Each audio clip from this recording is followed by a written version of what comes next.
रंजना कभी ब्रश नहीं करती थी। उसे कितनी बार उसके माँ बाप ने डांटा, लेकिन उसका कोई असर उस पर होता ही नहीं था, जिस कारण से उसके दांत पीले पीले हो जाते हैं। शादी के बाद अरे बहू, वैसे तो तुझ में कोई कमी नहीं है, पर तेरे दांत दांत इतने पीले कैसे हैं बेटा? कैसे है मतलब? कोई सर्जरी थोड़ी ना कराई है। वो तो क्या नाम, मैं ब्रश नहीं करती थी तो पीले हो गए। अब क्या करूं? आप कहे तो लाल करवा लूं या फिर काले? यार, ये क्या है? क्यों माँ से लड़ रही हो? लड़ रही हूँ?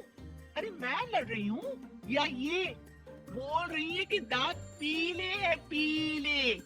अरे तपस्या थोड़ी ना की है इन्हें पीले करने के लिए। बकायदा ब्रश नहीं किया है 20 साल तक, तब जाकर। छी, कैसी बात कर रही हो? ये उस वक्त तो पीले नहीं थे जब हम लोग तुम्हें देखने आए थे। अरे तब साफ करवा लिया होगा डेंटिस्ट के पास जाकर। अब देखो कैसे पीले पीले लग रहे हैं। रंजना सास की तरफ गुस्से से देखती है। फिर शुरू हो गई पीले पीले पीले। अरे पीले तो तब भी थे जब मेरे हाथ का रसगुल्ला उड़ा उड़ा कर खा रही थी और बोल रही थी, लड़की नहीं गुणों का खजाना दे रहे भाई साहब। अब वो लोग करते भी तो क्या करते, पीले दांत वाली बहू पल्ले पड़ी थी तो झेलना तो था ही। एक दिन कीर्तन में रंजना गाना गा रही थी। अरे कमलाबन, माँ का द्वार है, यहाँ तो सब शुद्ध होकर आता है, फिर अपनी बहू को ब्रश भी नहीं करवाती तुम। दूर से पीले पीले दांत भक्ति में बाधा उत्पन्न कर रहा है। अरे कोई 2 साल की बच्ची थोड़ी ना लेकर आई हूँ मैं बहू बनाकर। अच्छी खासी लड़की है, अरे कैसे करवाऊं ब्रश? ये तो उसे खुद करना चाहिए ना। अब माँ बाप तो इसके जैसे तैसे निपटा दिए, ये नहीं सोचा कि सास कैसे संभालेगी। सास बहू को लेकर घर आ जाती है, लेकिन सोच लेती है कि अब इसे लेकर कहीं नहीं जाएगी। अगले रोज बहू कहती है, अरे क्या हो गया, मंदिर नहीं जाना क्या? कीर्तन का वक्त हो रहा है। मेरी मधुर वाणी से कान्हा जी जागते हैं और सोते हैं। आप तो जानती है ना उनकी भक्ति में कितना मन लगता है मेरा। वो क्या है ना, तबीयत ठीक नहीं लग रही है मेरी, आराम करूंगी मैं। तबीयत ठीक नहीं लग रही? अभी तो मिथुन के गाने पर नाच रही थी आप, और अब बोल रही है कि तबीयत ठीक नहीं लग रही। अरे भक्ति में मन लगा लो सासू माँ, ऊपर जाना है, क्या मुंह दिखाओगी आप? हाँ, सास को बहू की बात पर गुस्सा आ जाता है। मैं क्या मुंह दिखाऊंगी, इसकी चिंता तो ना कर, समझी? अपने मुंह की चिंता कर, जो ये पीले पीले दांत लेकर हर जगह पहुंच जाती है। पता है लोग कितना मजाक बनाते हैं।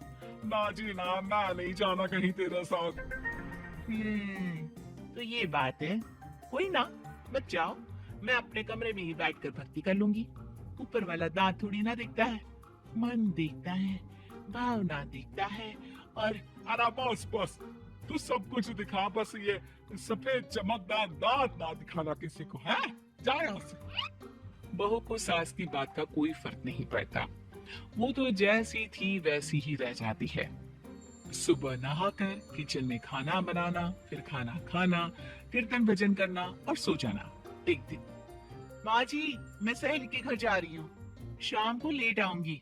हो, तो जाना, मैंने कौन सा तेरी आरती करनी है घर पर बैठकर। रंजना सहेली के घर जाती है, जहाँ वो पार्टी में जाने की तैयारी कर रही होती है। अरे शिखा, कहाँ जाने की तैयारी कर रही है? मैं गलत वक्त पर आ गई क्या? अरे नहीं यार, उल्टा सही वक्त पर आई है। मैंने ये साड़ी और ज्वेलरी निकाली है यार, शाम को इनके ऑफिस की एक पार्टी में जाना है। बताना कैसा लग रहा है ये सब? नहीं यार, इस ड्रेस के साथ तो वो वाली ज्वेलरी अच्छी लगेगी। हाँ सही बोल रही है, मैंने ध्यान ही नहीं दिया। वैसे तो हमेशा से मस्त फैशन सेंस रखती है, तो बड़ा जाती होगी ना पति के साथ पार्टी में। रंजना कुछ नहीं बोलती, बस सोचती है कि यार काश ये बात सही हो जाती, पर मैं क्यों नहीं जाती पार्टी में? क्या इन लोगों की कोई पार्टी होती नहीं होगी? रंजना घर आती है और रात में पति से सवाल करती है, एक बात बताइए, आप मुझे किसी पार्टी में क्यों नहीं ले जाते? क्या आपके यहाँ ऑफिस में पार्टी नहीं होती? पति बेचारा क्या कहता कि दांत पीले हैं तुम्हारे इसलिए। अरे कोई पार्टी होती नहीं हम लोगों के ऑफिस में, तो कहाँ से लेकर जाऊं? और मार्केट मॉल कहीं वीकेंड घूमना कहीं तो। अरे यार सारे हफ्ते में एक छुट्टी मिलती है, तो सोचता हूँ कि आराम ही कर लूं। क्यों? रंजना मन मार के रह जाती है। पहले कभी सास के साथ मंदिर जाया करती थी, लेकिन वो भी सास ने ले जाना बंद कर दिया। घर बैठी बैठी रंजना बोर हो जाती है। तभी उसे आइडिया आता है और वो मायके जाने का सोचती है। सासू माँ, 2 दिनों के लिए मम्मी के घर जा रही हूँ। अच्छा अच्छा ठीक है, आराम से जा।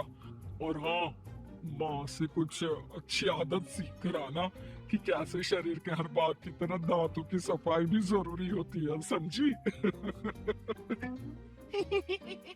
शुरू हो गई ना आप। वो लोग आपकी तरह नहीं है कि छोटी छोटी बात का पतंगड़ बना दे। उन लोगों के लिए मैं मायने रखती हूँ, ना कि मेरे पीले पीले दांत। रंजना माँ को बिना बताए उन लोगों को सरप्राइज देती है, लेकिन जैसे ही वो दरवाजे पर पहुंचती है, अंदर देखती है कि घर वाले कहीं जा रहे होते हैं। माँ काश रंजना दीदी के दांतों वाली प्रॉब्लम नहीं होती, तो वो भी हम लोगों के साथ चलती ना बुआ जी की बेटी की शादी में। हाँ बेटा, लेकिन अब उसे कौन समझाए कि उसको उसके पीले दांत नहीं दिखते, लेकिन उसके आसपास के लोगों को कितना एम्बेरसिंग फील कराते हैं। मुझे तो कितनी बार उसके स्कूल की टीचर ने शिकायत की कि उसके साथ कोई लड़की बैठना भी नहीं चाहती, और ना ही कॉलेज में कोई उससे बात करना चाहता था। लेकिन पता नहीं क्यों उसे ये बात समझ में ही नहीं आती। कोई कमी नहीं है उस लड़की में, बस यही कि दांत पीले हैं। वो तो भला हो जीजा जी और उनकी माँ का, जो दीदी को जैसी है वैसे ही रखा हुआ है। रंजना को अपने घर वालों की बात सुनकर बहुत दुख होता है। वो सोचती है कि वो क्या करे, लेकिन फिर वो सीधा डेंटिस्ट के पास जाती है, अपने दांत चमकाती है और कसम खाती है कि वो रोज ब्रश करेगी। अरे क्या हो गया? तुम तो 2 दिनों के लिए गई थी ना। पर कोई ना, अच्छा है चलो आ गई तुम। रंजना सास के सामने आकर खड़ी हो जाती है और पूरी स्माइल करती है, उसके चमकदार दांतों को दिखाती हुई। हाँ? चले मंदिर।